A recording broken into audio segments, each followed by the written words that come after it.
Question number 8. A table tennis ball of mass 3 grams. So this mass is given. Let me write it here.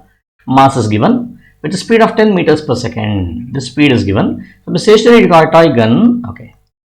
The stationary toy gun of mass capital M is given. The gun and mass are in an isolated system. Okay. And therefore, what are the recoil speed of the toy gun, and the total momentum of the system immediately after the gun is fired. So when you say isolated system, the momentum is conserved. What do you mean by that? Whatever is the initial momentum, the final momentum should also be the same. Momentum before explosion or momentum before firing the bullet is equal to momentum after firing the bullet.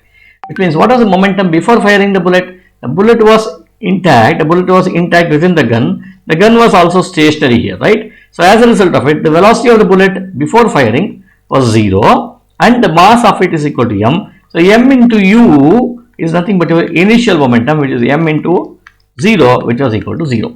So this should be the same as the final momentum also. So therefore, these two are incorrect. Either of these two should be correct. Okay. Now let us find out what is the momentum during collision. So which should now be, now let us apply conservation of momentum.